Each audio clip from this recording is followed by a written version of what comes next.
નમસ્કાર, હું સુનિલ ખલાસી. મારી યુટ્યુબ ચેનલ SS એજ્યુકેશનમાં આપ સૌનું સ્વાગત છે. ખાસ કરીને આ વિડીયો ઇંગ્લિશ મીડિયમના વિદ્યાર્થીઓ માટે છે કે જેઓ માટે કદાચ કોઈ વિડીયો બનાવવા તૈયાર નથી. એઓ દરેક વિડીયોની અંદર કોમેન્ટ કરે છે કે અમારા માટે પણ વિડીયો બનાવો, અમારા માટે પણ વિડીયો બનાવો. આજે તો ઇન્સ્ટાગ્રામ પર પણ મને 2-3 છોકરાઓએ કોમેન્ટ કરી કે સર અમારા માટે વિડીયો બનાવો, અને ખાસ એમના માટે જ આ વિડીયો બનાવું છું. તેથી કરીને થોડું મને માફ કરજો, કેમ કે આ ઝડપથી મેં ઉતાવળમાં વિડીયો બનાવ્યો છે અને પીપીટી પણ ઝડપથી બનાવી છે. એમને મેં ટાઈમ લિમિટ આપી હતી કે 6 વાગ્યા સુધીમાં વિડીયો અપલોડ કરી દઈશ, પરંતુ થોડું મોડું થયું છે. એ બદલ મને માફ કરજો, કેમ કે 6 વાગી ગયા છે અને હજુ તો હું વિડીયો બનાવી રહ્યો છું. જેથી આ વિડીયો હવે ભલે 4 વિદ્યાર્થીઓ કે 5 વિદ્યાર્થીઓએ મને કોમેન્ટ કરી હોય, પણ ઇંગ્લિશ મીડિયમના જેટલા પણ વિદ્યાર્થીઓ તમારી કોન્ટેક્ટમાં હોય, તમારા ક્લાસમેટમાં હોય, એ દરેકને મોકલાવજો. કારણ કે આ વિડીયો એ દરેકને કામ લાગશે. ફક્ત 4 વિદ્યાર્થીઓએ માંગ્યું છે એનો મતલબ એમને જ જરૂર છે એવું નથી, બીજાને પણ જરૂર હશે. અને પહેલાં તો સૌથી માફી હું માગું છું કે મારી જ ભૂલ છે કે હું ફક્ત ગુજરાતી મીડિયમના વિડીયો બનાવતો હતો. ઇંગ્લિશ મીડિયમને મેં સાઈડ પર જ મૂકી દીધું હતું.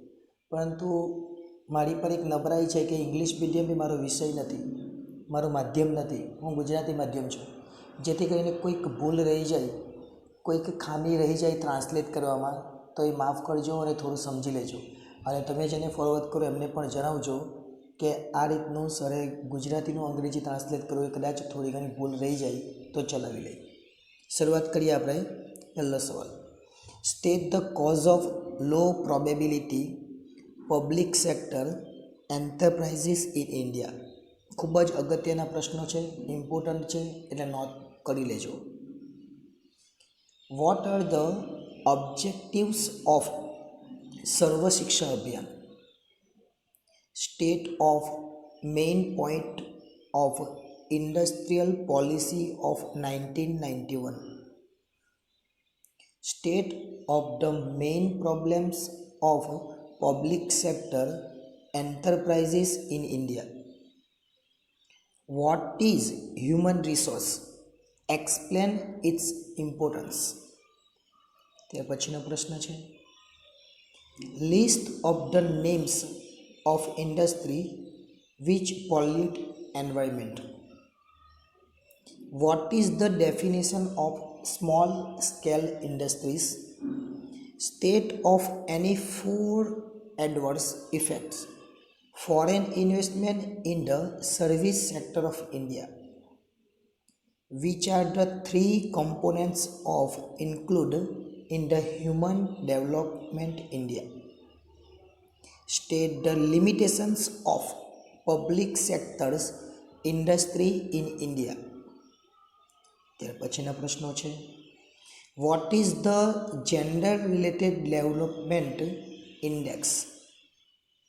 What is the meant by economic self reliance? What is the federal finance in India?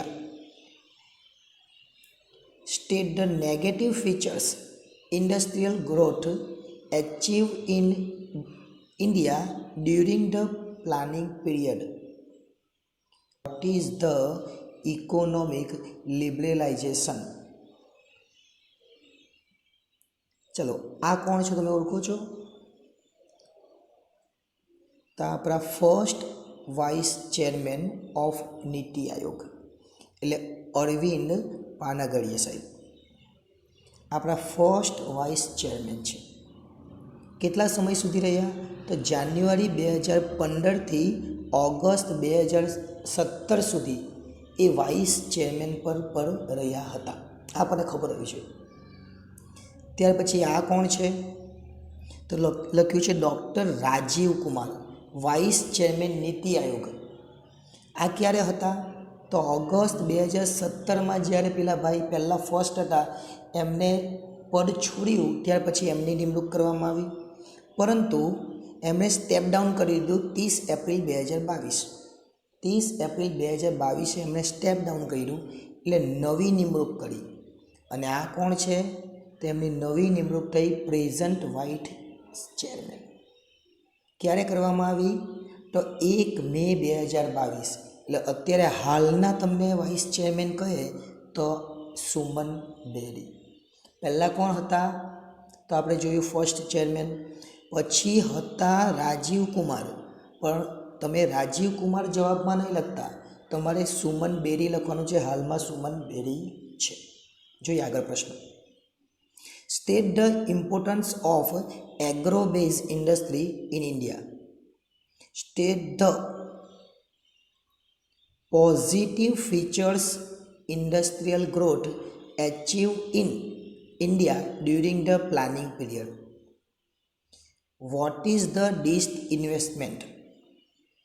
When was Niti Aayog set up? Who was the first vice chairman of Niti Aayog? અત્યારે જ આપણે વાત કરી. કોણ છે? તો 1 જાન્યુઆરી 2015 ડૉક્ટર અરવિંદ પાનાગડિયા. ત્યાર પછી who is the vice chairman of Niti Aayog, એટલે હાલમાં કોણ છે? તો શ્રી સુમન બેરી, 1 મે 2022. આ ખાસ યાદ રાખજો. What is the woman empowerment index? What is the human resource development? What is industrial policy? આ બધા નાના પ્રશ્નો છે, 2 માર્ક્સમાં પૂછાય એવા. What is the difference between small scale industries and cottage industries? Mention the features hindering industrial development of India. કદાચ મારું પ્રોનાઉન્સિએશનમાં કદાચ ભૂલ થાય તો માફ કરજો, તમે તમારી રીતના સમજી લેજો. આગળ જોઈએ. What is the human capital? What is the human reinvestment? What is the composition of Niti Aayog? Explain the structural અથવા sectoral changes in Indian economy. What is human development index?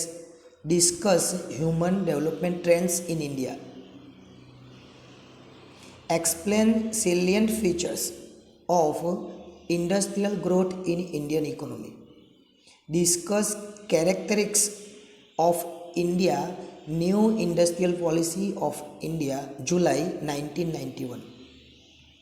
Discuss role, importance and problems of small scale and cottage industries in India.